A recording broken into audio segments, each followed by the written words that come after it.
Espíritu Santo, dame la capacidad para reaccionar ante tu palabra. No solo emocionarme, sino tener convicción de que tu palabra es la verdad. Hoy yo acepto la palabra del Señor, que hoy voy a leer y la voy a hacer mía. En el nombre de Jesús, amén. Le voy a invitar, querido hermano, que vaya y tome su Biblia. Por favor, si usted la tiene física o electrónica. Hoy vamos a meditar en un pasaje y me gustaría que me acompañara leyéndolo. Siempre es importante leer la Biblia y hoy vamos a leer un pasaje un poquito larguito, no tanto, pero sí, y que es muy importante porque hoy vamos a hablar de un tema muy importante que se llama los cimientos en la tormenta. Así se llama, los cimientos en la tormenta. No sé si exactamente así. Y hoy quiero que usted me acompañe a leer la primera carta del apóstol Pedro. El apóstol Pedro escribió 2 cartas. La primera carta en el capítulo 4, por favor, versículo 19. Yo tengo la Nueva Traducción Viviente, usted puede seguir la versión que tenga. Primera carta de Pedro, capítulo 4, versículo 19. Y nos vamos a seguir al capítulo 5 en adelante. Miren lo que dice: de modo que si sufren de la manera que agrada a Dios, sigan haciendo lo correcto y confíenle su vida a Dios, quien los creó, pues Él nunca fallará. Él nunca fallará. Capítulo 5. Ahora, una palabra para ustedes, los ancianos de la iglesia. También soy un anciano y testigo de los sufrimientos de Cristo. Y yo también voy a participar de su gloria cuando Él sea revelado a todo el mundo. Como anciano, igual que ustedes, está hablando Pedro, les ruego, cuiden del rebaño que Dios les ha encomendado. Háganlo con gusto, no de mala gana, ni por el beneficio personal que puedan obtener de ello, sino porque están deseosos de servir a Dios. No abusen de la autoridad que tienen sobre los que están a su cargo, sino guíenlos con su buen ejemplo. Verso 4. Así cuando venga el gran pastor, recibirán una corona de gloria y honor eterno. Pedro está dirigido este mensaje a los cristianos en todas las partes donde estaban. Versículo 5. Del mismo modo, ustedes, hombres más jóvenes, tienen que aceptar la autoridad de los ancianos, y todos sírvanse unos a otros con humildad. ¿Con qué? Con humildad, porque Dios se opone a los orgullosos, pero muestra su favor a los humildes. Voy a hacer énfasis porque lo menciona 2 veces. Dice: y todos sirvan unos a otros con humildad, porque Dios se opone a los orgullosos, pero muestra su favor a los humildes. Y aquí es donde empezamos nuestra exégesis el día de hoy. Versículo 6. Así que, después de todo lo que hemos leído, humíllense ante el gran poder de Dios, y a su debido tiempo Él los levantará con honor. Pongan todas sus preocupaciones y ansiedades en las manos de Dios, porque Él cuida de ustedes. Porque Él cuida de ustedes. Estén alertas. Cuídense de su gran enemigo, el diablo, porque anda al acecho como un león rugiente, buscando a quien devorar. Manténganse firmes contra él y sean fuertes en su fe. Recuerden que sus hermanos en Cristo en todo el mundo también están pasando por el mismo sufrimiento. Verso 10. En su bondad Dios los llamó a ustedes que participen de su gloria eterna por medio de Cristo Jesús. Entonces, después de que son llamados,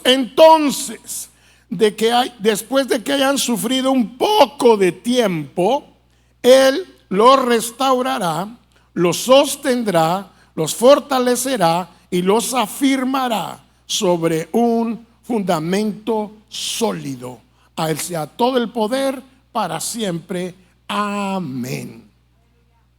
Esta es la palabra del Señor en un contexto, la que sigue por favor, donde Pedro está escribiendo al pueblo cristiano disperso en diferentes partes. Acuérdense, más o menos la fecha de esta carta fue escrita como el año 64, 65. En esta fecha había un emperador romano llamado Nerón. Nerón adrede quemó Roma y le culpó a los cristianos. En ese momento, el ser cristiano era muy riesgoso para la vida, de tal manera que eran perseguidos por sediciosos, por revoltosos, por no ser aliados a los dioses romanos. Ser cristiano no era cualquier cosa. En aquel tiempo Pedro sabía eso porque él había padecido. Él había padecido persecuciones, estuvo en la cárcel, había escuchado de los demás. Y si ustedes pueden escuchar y entender, tal que aunque la Biblia no menciona cómo murieron los discípulos, todos los discípulos murieron de forma violenta por causa del evangelio de Cristo. De tal manera que Pedro está refiriéndose a sus hermanos a través de una carta, está escribiendo un mensaje desde el centro del huracán.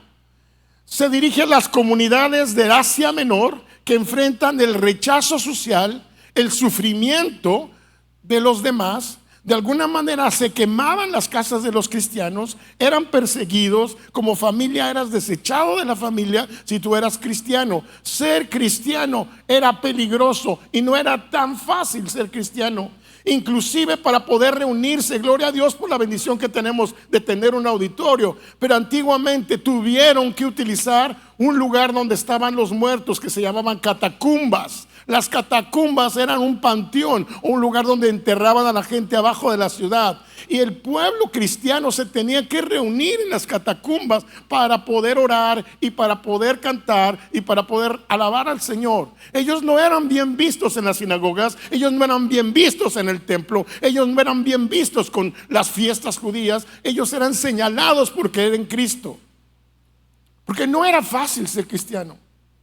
Era complicado en aquel tiempo y Pedro sabe eso y les manda un mensaje de ánimo y les dice: hermanos, yo sé que están pasando por un tiempo difícil, pero todo lo que hoy vamos a ver tiene que ver porque se asemeja mucho a los tiempos difíciles que a veces tú y yo pasamos. La que sigue, por favor. Cuando nosotros hemos leído todo este proceso, hemos visto un versículo. Me gustaría enfocarnos desde el versículo 6 al versículo 10. Y usted ha leído en su versión, dice versículo 6: humillaos pues bajo la poderosa mano de Dios, para que te exalte cuando fuere tiempo, echando toda vuestra ansiedad sobre Él, porque Él tiene cuidado de vosotros. Y menciona también que hay un enemigo, el diablo, que está como león rugiente. Y también nos dice: pero después que hayas padecido un poco de tiempo, versículo 10, Él los afirmará. De tal manera que este proceso de aprendizaje lo vamos a dividir en tres. Número uno, en la etapa inicial es cuando hay soberanía divina. Humíllate bajo la poderosa mano de Dios. Y el versículo 6, ¿por qué menciona que tenemos, después que estamos padeciendo, que hay persecución, que hay circunstancias difíciles? ¿Por qué la clave en Pedro capítulo 5 versículo 6 nos dice: hay una cosa que tienes que hacer, es humillarte? Santiago nos dice que el Señor mira de lejos al altivo. Y la Biblia nos enseña en Salmos muchas veces, nos dice que obviamente Dios ve a los humildes. Jesucristo también nos enseñaba en la palabra en diferentes partes cómo necesitábamos tener humildad para poder realmente agradar a Dios. Salmo 138:6 dice: porque Jehová es excelso y atiende al humilde, mas al altivo lo mira de lejos. Proverbios 29:23 dice que la soberbia del hombre le abate, pero al humilde de espíritu le sustenta la honra. Y Mateo 23:12 dice que el que se enaltece será humillado y el que se humilla será exaltado. Y cuando entendemos esta parte, para que tú pases todo este proceso y esta etapa que tienes, debes de semejar un poquito el contexto de quién lo escribió. Pedro. ¿Para quién lo escribió? Para los hermanos que estaban siendo perseguidos. Pedro fue perseguido, Pedro fue encarcelado, y Pedro les comenta de su experiencia a través del Espíritu Santo lo que tienen que hacer cuando pasen por diversas pruebas, por diversas cosas, por diversas situaciones, por escándalos que te quitan tu casa, que alguien no te quiere, que alguien te hace daño. Cuando pases por toda esa persecución, acuérdense que los cristianos eran llevados al circo romano y obviamente de ahí eran sacrificados, y hubo muchas historias de muchos cristianos que dieron su vida por causa de Cristo, y los romanos lo único que hacían era divertirse. Pedro le dirige a las personas que se preguntan: ¿dónde está Cristo? Si yo soy cristiano, ¿por qué me quitaron mi casa? Si soy cristiano, ¿por qué me arrojan de mi pueblo? Si soy cristiano, ¿por qué me deja mi familia? Si soy cristiano, ¿por qué me corretean y me quieren matar? Si soy cristiano, ¿dónde está Cristo? Y se hacían preguntas: si yo soy cristiano, ¿por qué me pasa lo que me pasa? Entonces Pedro les dice: a ver, lo que tienes que aprender es que es parte del proceso de un cristiano. Y lo primero que tienes que hacer es humillarte bajo la poderosa mano de Dios. Escucha esto: Dios no tiene manos, ese es un antropomorfismo. La poderosa mano de Dios, Dios tiene todo lo que Él quiera, pero decir que tiene ojos, que tiene pies, que tiene boca, pues entonces tiene hígado, tiene riñón. Dios no tiene cuerpo, Dios es espíritu. Diga conmigo: Dios es espíritu. Dios es espíritu. Él puede tener y convertirse en lo que Él quiera, pero no. Él se llama antropomorfismo cuando tú le dices las espaldas de Dios, los ojos de Dios, la boca de Dios. Dios es espíritu. De tal manera que decir bajo la poderosa mano de Dios, Dios tiene una mano, bueno, podemos pensar que el autor está refiriéndose a la poderosa mano de Dios, es bajo la cobertura de su poder. ¿Sabe por qué la Biblia dice la mano de Jehová poderosa es, la diestra del Señor poderosa es? Porque Baal era un dios con cara de toro, tenía la mano arriba. Él era el dios del mar y el dios del relámpago, y tenía una mano y ahí tenía un relámpago. Así estaba todo serio y con la mano arriba. Y cuando los hebreos vieron a ese Baal, le dijeron: no, ese aunque tiene la mano, la diestra del Señor es más poderosa. De tal manera que ellos, por eso, no es que Dios no tenga la mano izquierda, sino la diestra y la siniestra es parte de Dios. Sin embargo, es una situación. Humíllate bajo la poderosa mano de Dios. ¿Y qué significa eso? Dios tiene una poderosa mano, sí, y hay que tener que humillarte. Esa es la soberanía. Estar bajo la soberanía de Dios es tener claro que Dios tiene muchas cosas que Él puede hacer y no hacer, porque Él es Dios. A Dios nadie le dice qué hacer, cuándo hacerlo y por qué hacerlo. Nadie le pone manita de puerco a Dios. Nadie puede cambiar a Dios. Dios nunca cambia, pero es inmutable. Él es soberano, Él es perfecto. Dios es bueno. El problema es que nosotros a veces creemos en un Dios como el de la lámpara maravillosa. Lo froto y lo que yo le pida para ver si me lo da, a ver si está de buenas.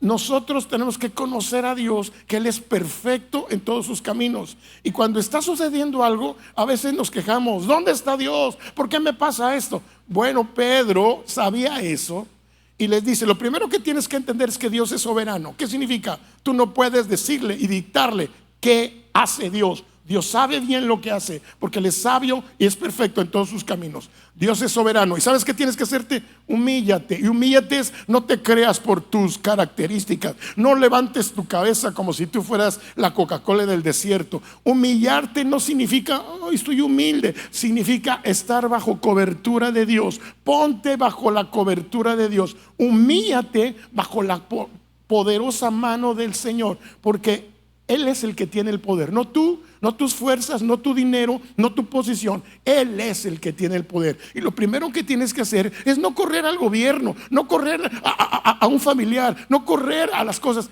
Tienes que humillarte ante la poderosa mano de Dios. ¿Sabes para qué? Si te humillas bajo la poderosa mano de Dios, y aquí viene el versículo 7, viene la responsabilidad humana. Dios es soberano si tú te humillas, pero también si tú, además de humillarte, vas y echas toda la ansiedad sobre Él. Veas usted, yo no sé si es casualidad que oraron por la hermana ansiosa, pero la Biblia nos ha enseñado, echa toda ansiedad. ¿Y sabe cómo se llama la ansiedad? Se llama estrés, hermano. Yo no tengo estrés. Eso es estrés, ansiedad, que yo tengo miedo. El miedo nos paraliza. El miedo nos hace, tengo miedo. Y ese es un problema que no nos quitamos. Tengo miedo al salir, tengo miedo que me persigan. A cualquier persona le pasa. Todos hemos pasado por ansiedad. El problema es que Dios te dice, echa toda vuestra ansiedad sobre Él. ¿Sabes por qué? Porque Él tiene cuidado de ti. No hay nadie que pueda cuidar de tu ansiedad mejor que Dios. Nadie pueda cuidar mejor que Dios. Y finalmente, la gracia de Dios.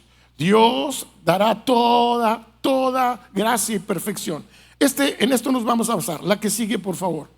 Parece que este versículo y estos versículos son como un proceso de un problema o de una dificultad o de una situación de resistencia que tenemos que poner. Los cristianos tenemos que aprender a ser resistentes, aunque me llamen un aleluya, aunque me saquen la lengua. A mí en la prepa me decían huya, el aleluya, me decían el obispo, se burlaban de mí. Muchos de los que se burlaban acabaron pidiéndome que orara por ellos. Hermano, en el mundo tendremos aflicciones. La gente se burla porque tú eres cristiano, la gente no le gusta, la gente te hace menos.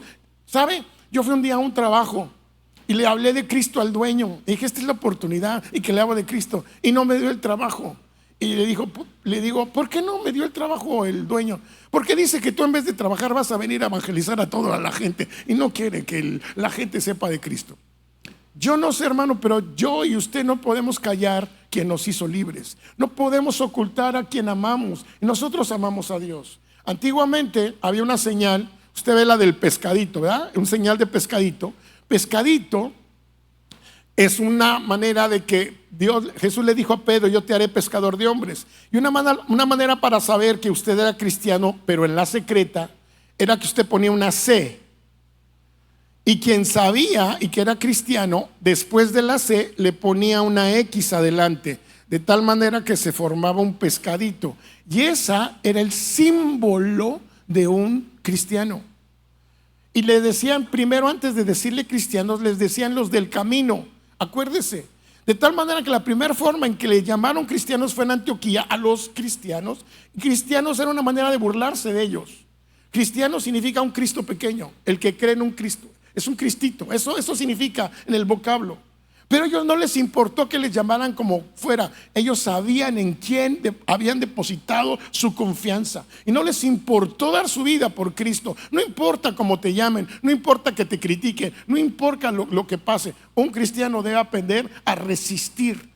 Hay cristianos de chocolate que en el primer escándalo se derriten.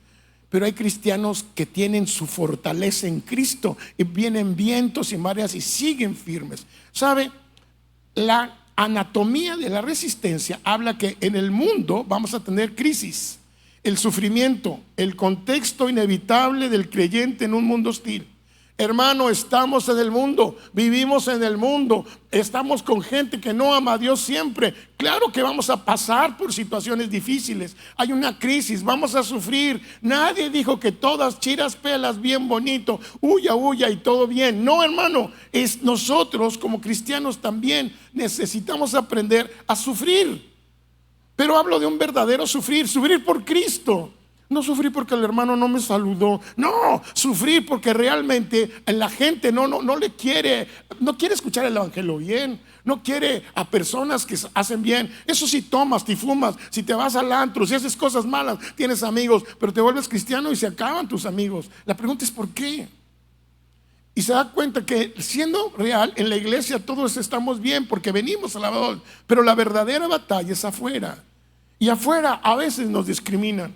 Entonces, cuando haya crisis, tienes que entender que hay una respuesta humana en el versículo 6 y 7. Sométete bajo la voluntad y la transferencia de todas esas cargas a Dios. Si tú entiendes que estás sufriendo y no te quejas, porque hay personas que se la pasan quejando, hermano. En vez de alabanza se llaman quejabanza. Se quejan de todo. ¿Y por qué sale el sol? Y está muy caliente, y está lloviendo, y está triste, y está alegre. Se la pasan de quejabanza, hermano. Son tan negativos que ni donde pasa el pastito crece, hermano. El problema es que cuando nosotros nos la pasamos quejando de las cosas, solo acarreamos más sufrimiento. Pero Pedro les dice, no te quejes, no sufras. Lo que tienes que es humillarte bajo la poderosa mano de Dios. Y eso va a hacer que entiendas. Si tú te humillas bajo la poderosa mano de Dios, el Señor te exaltará cuando fuere tiempo. Él tiene los tiempos perfectos. No es cuando tú quieras, es cuando Él quiere. Si tú te humillas ante la presencia de Dios, Él te va a sacar vencedor. Él va a hacer que tú te levantes cuando fuere tiempo. Pero si tú quieres que el Señor te levante cuando fuere tiempo, tienes que echar toda ansiedad, todo lo que tienes, toda situación ante Él. No te puedes quedar pensando que tú lo vas a solucionar. Toda la ansiedad la tienes que depositar en Él. Y eso es muy importante. Una respuesta humana. Dios hace su parte, yo tengo que hacer mi parte. No, Dios dice, echa toda ansiedad sobre Él. No, deja que Dios te quite la ansiedad. Aquí no dice deja que Dios te quite. Dios, quítame la ansiedad. No, aquí dice ponla sobre Él. ¿Ve usted la diferencia? Yo tengo una mochila de ansiedad. Dios, quítame la mochila de ansiedad. Dios no te quita la mochila de ansiedad porque te va a dar más ansiedad. Dios no te quita la deuda porque te vas a volver a encharcar. Dios no te quita el estrés porque vas a volver a ser estresado. Dios dice, entrégamela. Y cuando tú eches la ansiedad sobre Él, sobre la roca firme, entonces algo extraordinario va a pasar. Una vez que tú haces tu acción, te vas a dar cuenta que va a haber una oposición. Siempre el diablo va a hacer que tú estés enfocado en la negatividad. El diablo no sabe lo que tú piensas. Escucha, el diablo no es Dios. El diablo no puede meterse a tu mente. El diablo no es Dios. El diablo es solamente un ser creado por Dios y es solamente una persona que escucha lo que dices. Y él no puede estar en todas partes. Él tiene compadres que andan en todas partes. Pero sabe, el diablo no lee mi mente de tal manera, ay, cochino diablo, qué pensamiento. El cochino diablo nunca leyó tu mente. Eres tú, dice la Biblia. Tus propias concupiscencias. El problema es que nosotros sí verdaderamente tenemos Satán significa enemigo, adversario, y él anda como león rugiente viendo a quién devorar. Él anda viendo a ver qué persona está quejándose, está amargada, está en problemas, está estresada, porque un león rugiente lo que hace es amenazar. Y eso es lo que hace el diablo. Te vas a morir. Nadie se va a dar cuenta. Nadie te quiere. ¿Dónde están tus hermanitos? ¿Estás enfermo y el pastor no te ha llamado? No, que eso sí ofrendas, pero nunca vienen a visitarte. Esas son cosas que uno como humano se hace, pero también por lo que nosotros decimos, por el poder que hay en nuestra boca. Es que soy una persona incomprensible. Pues ya lo dijiste. Es que soy una persona tonta. Pues lo estás confesando con tu boca. En la boca hay vida y hay muerte. En vez de poder pensar negativamente, ¿por qué me pasa esto? Tenemos que humillarnos bajo la poderosa mano de Dios, echar vuestra ansiedad sobre Él y estar atentos porque nos va a atacar el diablo. El diablo no es más poderoso que Dios. Escuche, Dios ya lo venció en la cruz. No hay poder más grande que el de nuestro Señor. Dios dice que somos más que vencedores. Él venció por nosotros. Ninguna condenación hay para los que están en Cristo. Hermano, usted está del lado ganador. No le tema al chanclas. El chanclas un día el Señor lo va a mandar al lago de fuego, pero él ahorita está haciendo su tarea. Él está buscando a ver a quién devorar, quién cae. Sabe que hay muchos que han caído, se han quejado y en vez de resistir se han ido. Y después va a haber otra parte en el versículo 10.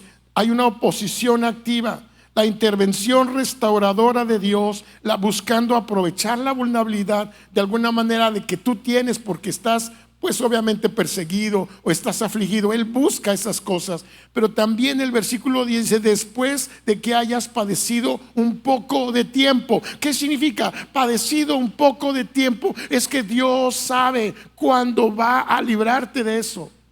Escuche, todos hemos y vamos a padecer a veces un poco de tiempo, pero después que hayas padecido un poco de tiempo, esa es la respuesta. Dice la Biblia: la atención restauradora que solidifica nuestros caracteres. Mire la que sigue, por favor. Nosotros tenemos que estar claros que cuando nosotros echamos toda nuestra ansiedad sobre la roca, estamos sometiéndonos al Señor. Hay una palabra que se llama tapeinotepete. Y sabe, esa palabra tan difícil significa literalmente no es una derrota impuesta, sino una actitud de sumisión voluntaria ante el control de Dios. En otras partes, escucha lo que le voy a decir porque esto es tremendo. Dios tiene control de todo, pero no tiene control de usted. Se llama libre albedrío. Dios no lo hizo a usted para manejarlo como marioneta. ¿O Dios escogió el champú que hoy se usó? ¿Dios escogió la ropa que se puso hoy? ¿Dios escogió el asiento donde se sentó? No, fue usted. Usted es responsable. Dios escogió el carril que tomó para venir aquí. No, Dios escogió lo que usted se comió. No, usted lo escogió. Eso significa que usted tiene decisiones en su vida. Dios nos dio un libre albedrío para que nosotros decidamos. Dios no quiere tomar el control de su vida. Dios quiere que usted lo obedezca a Él. Dios, ¿cómo le va a quitar el control si usted es el que tiene el control? Por eso Él está a la puerta y llama. Dios no le quita el control y lo arrebata. Dios no quiere manejarlo como un títere. Dios no anda manejando gentes, porque Dios no es una persona como robots que dice: a ver, digan amén, levanten las manos. Dios nos da libertad y eso se llama libre albedrío. Dios le dejó a Adán y a Eva el libre albedrío, como le dejó a usted.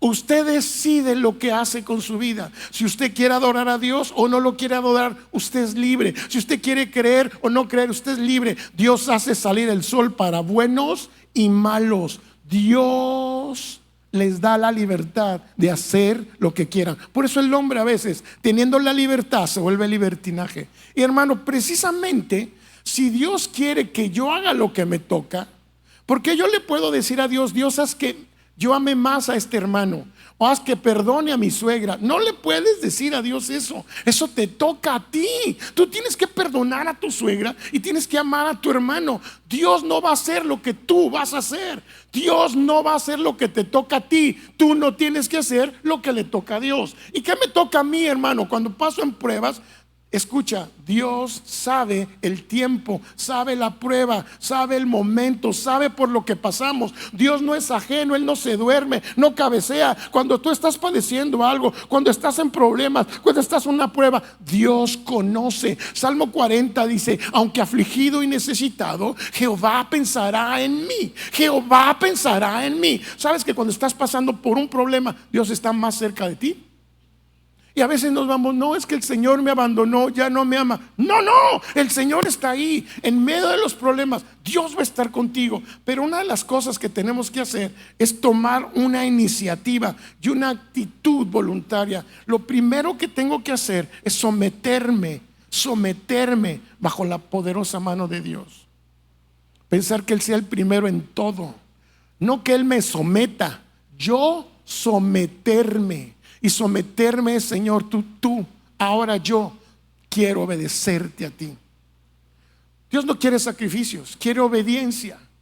Y cuando yo me someto a Dios, entonces obedezco. Y entonces si obedezco, el Señor, la que sigue por favor, me va a decir, ok, entonces echa toda vuestra ansiedad sobre mí, para que Él te exhorte cuando fuere tiempo. No es tu tiempo. No pongas una escalera para ver si ya es tu tiempo. Espera en el proceso de Dios. Él tiene todos los tiempos. A veces, hermano, queremos que las cosas pasen como nosotros queremos. Dios no es maguito, hermano. No es chimpum, papas, tortillas, papas y ya, Señor, hazme el milagrito ya. Dios no es el malabaristo o el malabaristo o el mago de todos. Dios es poderoso y Él sabe lo que hace. Escuche, a veces no entendemos, pero los problemas son parte de lo que Dios permite para refinar nuestro carácter. Aunque no diga amén, todos tenemos problemas. La pregunta es cómo reaccionamos ante esos problemas. Y a veces maldecimos esos problemas, a veces nos molestan esos problemas, pues esos problemas a veces Dios los usa para darte una enseñanza. Dios no dará mayor prueba de la que tú no puedas salir. Y eso me recuerda a los aviones, hermano. Cuando vamos volando en avión, de pronto viene una bolsa de aire y de pronto se hace así el avión y la gente dice, no, me quiero bajar, bájenme. No, hermano, no se puede. ¿Qué hace usted? Se aguanta, se pone el cinturón. Es una bolsa de aire, aunque se mueva el avionzote, yo voy a saber que voy a aterrizar. Muchos cristianos cuando se les mueve, ay, ya me voy, no. Dice la Biblia, ay, si tú agarras el arado y miras atrás, no eres digno de ser mi discípulo. Vas a pasar por pruebas, no mires atrás. Vas a pasar por aflicciones, tú sigue adelante. Qué bueno es que nos gustaría, no va a pasar nada, todo va a estar bien. Mentimos. No es un evangelio de victorioso. En Dios somos vencedores, pero también la prueba. ¿Cómo vamos a tener vencedores si no hay derrotados? Aprender a vencer significa a veces estar derrotado. Y no es que Dios quiera derrotar. Nosotros nos derrotamos. Dios siempre gana. A Él nadie lo derrota. El problema para nosotros, hermanos amados, es cuando nosotros creemos que hay que hacerle manita de puerco a Dios. Yo le voy a pedir 3 Padres Nuestros y 2 Ave Marías a Dios, a ver si cambia de parecer. Dios es inmutable. Nadie le hace manita de puerco a Dios. Dios hace lo que quiere. Pero te dice aquí, mira, no es tu tiempo, es cuando Él fuere tiempo. Él te va a dar un momento. El tiempo es de Dios.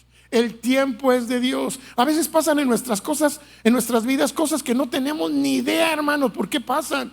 Por ejemplo, en un momento muy importante en mi vida, cuando yo estaba teniendo la bendición de tener gemelas, llego con el pastor Paco y trabajaba en la fe de tiempo completo y le digo, pastor Paco, estoy embarazado. Dice, gloria a Dios, Gabriel, pero son 2, pastor. Hay poder en el Señor, me dijo. Son 2, pues sí, pastor. Y en ese momento, ¿sabe? En el momento más difícil de nuestra vida, en la etapa de mi esposa y mía, de pronto yo estaba ganando muy bien, estaba siendo gerente regional de una empresa transnacional, ganando muy bien, y de pronto deciden cambiar las cosas, vender la empresa y me liquidan. Y en el momento más difícil es cuando nacen en un rema que fuimos a Aguascalientes. Nosotros, Dios nos bendijo con un par de bebés que ya cumplen 15 años este año, poderoso Dios, pero resulta que no tenía un trabajo estable. El sueldo era muy poquito y no alcanzaba, hermano. Y uno se pregunta, ¿por qué paso yo por esto? Señor, ¿me creerás tan capaz que en vez de mandarme uno me mandaste 2? No sé, Señor, pero el Señor cuida de mí. Diga conmigo, el Señor cuida de mí. Aunque parezca ilógico, a veces pasa situaciones que no entiendes por qué, pero Dios tiene cuidado de nosotros. Y de pronto, hermano, cuando yo estoy pasando por momentos difíciles y nos ponemos a pensar la maternidad y los pañales y doble de todo, ya teníamos 2 hijos mayores y qué vamos a hacer con esto y no hay chamba y esto. Hermano, pero usted no puede depender de su capacidad. Usted tiene que depender de la gracia y el poder de Dios, porque entonces algo sucedió. Estando trabajando en el colegio, los papás se organizaron y nos mandaron pañales y talco y leche. Hermano, llenamos todo un cuarto completo de pañales, leche, de todo. 1 año y medio estuvimos sáquele y sáquele y sáquele a ese cuarto. Gloria a Dios. La provisión de Dios nunca faltó. Dios es bueno todo el tiempo, hermano. La que sigue, por favor. Y sabe, hermano, yo decía, ¿cómo es Dios? Porque nosotros le pusimos a una persona que se llama Martita Samaritana, porque nosotros llegábamos a la casa y en nuestra puerta, en la entrada, ni siquiera adentro de la casa, en la entrada había un cereal, un bote de leche y unos pañales. Está bien una vez, gloria a Dios por la persona que los dio, pero hermano, cada semana, y no dejaban una notita. Solo Dios puede mover el corazón de la gente. Tú nunca vas a ser defraudado por el Señor de señores, porque Él cuida de ti en medio de la aflicción, en medio del problema. Dice la Biblia, no le cuentes, solamente vayas y le platiques al psicólogo tus ansiedades. No le cuentes a tu mamá, no le cuentes a tu papá. Lo primero que tienes que hacer es humíllate bajo la poderosa. Y 2, echa tus ansiedades hacia Él. A Él, porque Él te conoce. Nadie te conoce mejor que tú. Echa tus ansiedades hacia Él. Él es la roca. Echando vuestra ansiedad, no deje que te quite la ansiedad. Dale tu ansiedad. Señor, te entrego mi ansiedad, porque sé que tú cuidas de mí. ¿Sabe, hermano? Es un proceso distinto. Confiar en Dios significa darle lo que de alguna manera todavía no ves, pero es por fe. Tú le das pensando y declaras con tu boca: Señor, yo te entrego mi ansiedad, te entrego mis miedos, te entrego mis temores, te entrego lo que tengo, mis estreses, tengo miedo, Señor, que me despidan del trabajo, tengo miedo, hermano. Pero cuando usted le entrega al Señor, usted puede estar confiado, porque Él cuida de vosotros. Escuche, y aunque a veces parezca como muy repetido, la que sigue, por favor. Nosotros tenemos que ver que cuando tú tienes el control, específicamente humano, el origen surge cuando intentamos controlar las circunstancias adversas por nuestros propios medios. ¿Cuál es el resultado? Producen desgaste, miedo, agotamiento espiritual. No vas a poder ganarle nunca a Dios. Pero cuando tú estás bajo la provisión divina, cuando dejas el cuidado a Él, no te vuelves ansioso ni sino confiado. Surge de la naturaleza soberana, amorosa y sustentadora de Dios. ¿Y cuál es el resultado? Produce paz, estabilidad y liberación de la carga. La que sigue. Y cuando yo sé que yo le dejo al Señor mi ansiedad, mis problemas, mi situación, entonces las cosas cambian. Entonces yo ya no es que no sean mis problemas, es que yo ya estoy confiando no en mi capacidad, sino en el Señor. Y dice la Biblia, a veces va a venir el enemigo, pero tú tienes que ser sobrio y tienes que velar. ¿Eso qué significa? Estar alerta. Ser sobrio es no te dejes intoxicar mentalmente por la gente. Tú tienes que estar sobrio y tienes que tener una actitud buena.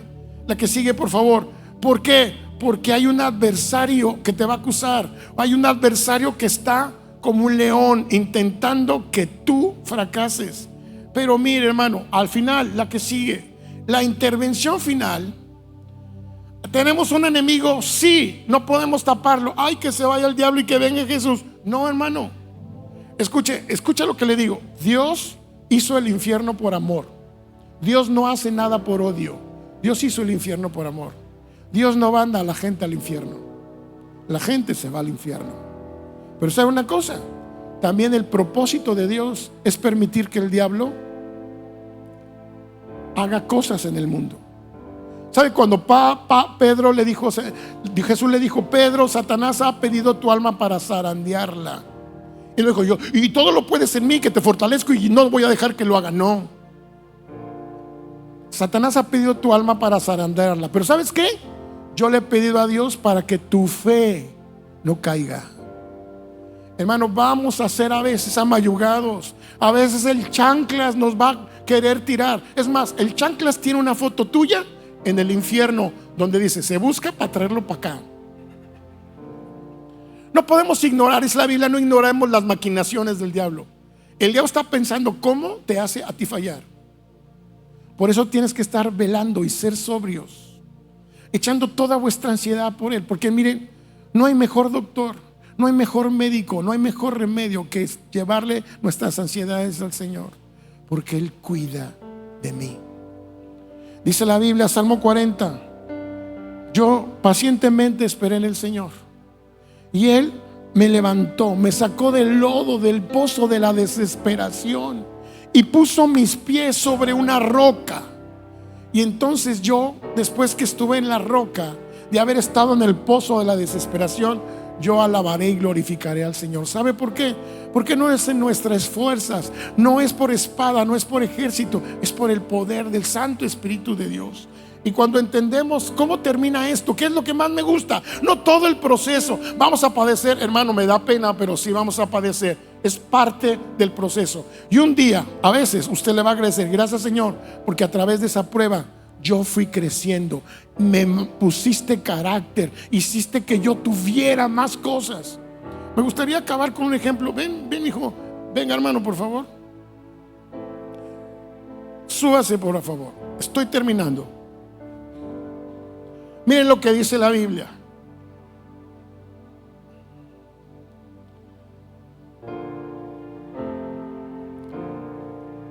Nosotros tenemos que resistir al diablo y estar firmes. Y hay un poder muy importante en la hermandad, cuando juntos nos protegemos. Somos vulnerables cuando estamos separados. El diablo puede venir y atacarnos cuando estamos divididos. Ataca aquí y ataca acá. Pero cuando están juntos, agárrense, el diablo no puede. ¿Sabe por qué? Porque hay unidad en Cristo. Cuando la iglesia y los hermanos están juntos, el diablo no puede. Pero escucha esto, hermanos.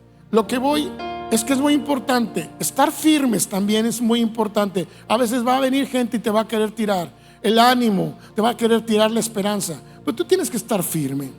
A veces las pruebas son parte de ese proceso. Imagínate, ¿cómo se llama, hermano? Emanuel y hermano Fernando. Ok, mi hermano Fernando y hermano Emanuel están en una competencia. Ellos van a correr la carrera. Esa carrera tiene un premio.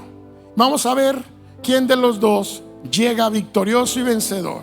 Ok, entonces viene mi hermano Víctor. ¿Ven? Fernando, perdón. Fernando, y empieza la carrera y se pone, usted va a correr en sus manos y usted corre en cámara lenta, ¿ok?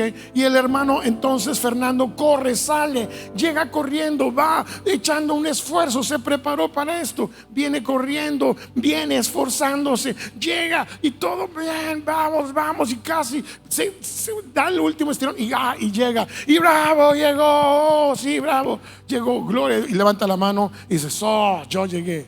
Ok, pero después llega mi hermano Emanuel y él va a tener que llegar a hacer lo mismo. Y de pronto él sale y la primera, él en sus marcas, listos, fuera, y sale, y lo primero con que se encuentra es un obstáculo, y otra vez se regresa, pero él insiste y se encuentra otro obstáculo. Y luego, ¿qué va a hacer con ese obstáculo usted, hermano? ¿Qué hace el hermano? ¿Qué hace? Pues da la vuelta, ok. Y luego que da la vuelta, resulta que se encuentra con un problema y póngase de rodillas. Tiene ni modo que lo tropiezan, hacen que se caiga y hace que sufra, y le echan un botecho de agua y de pronto le echan a serrir en la cabeza, pero él agarra y se para, y de pronto llega el chanclas no quiere que llegue y se pone.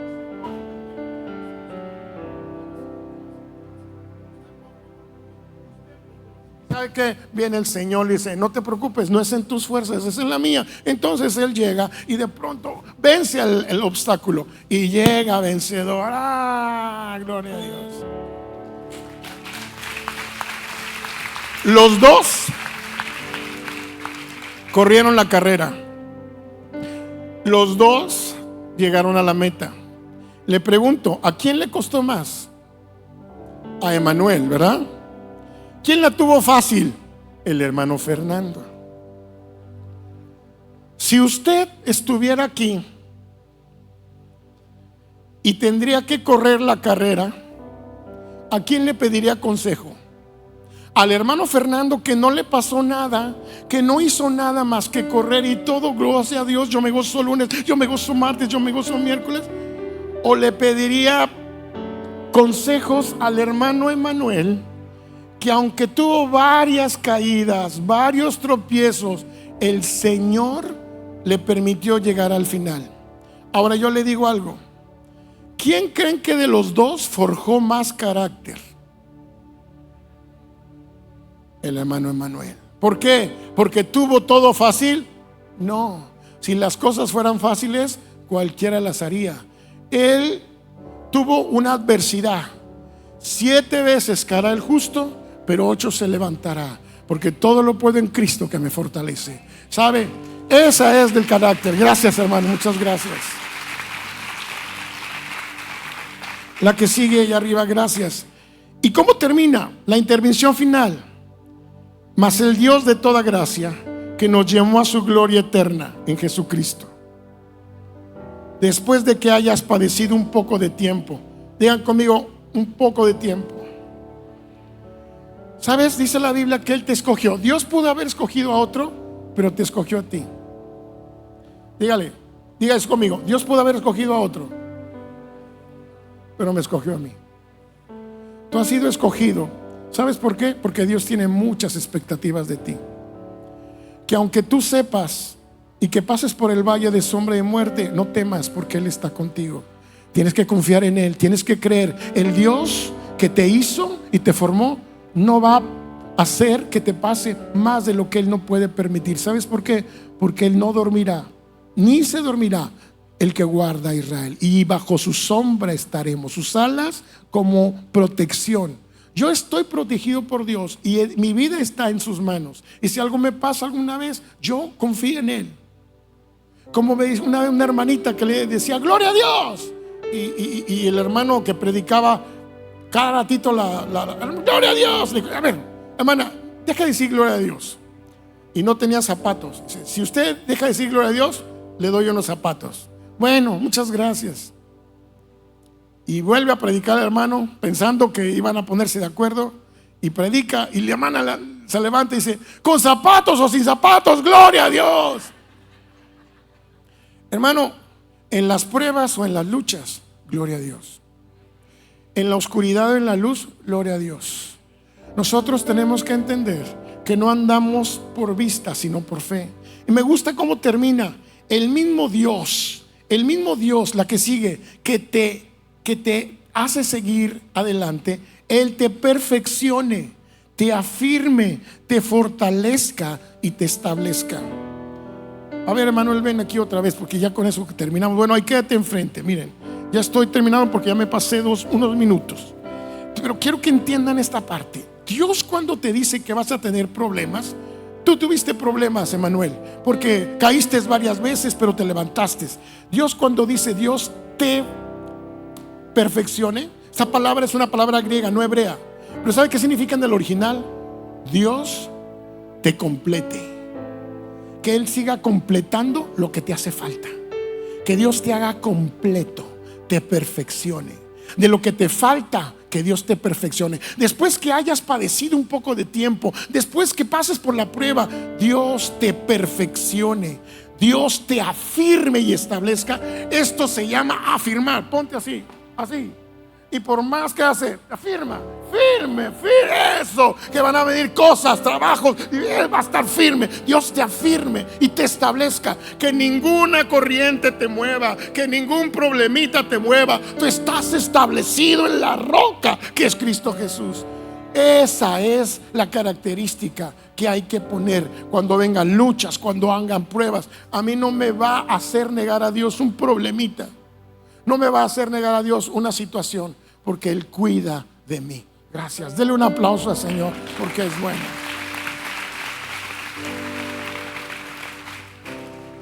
Quiero que se ponga de pie, por favor, hermano.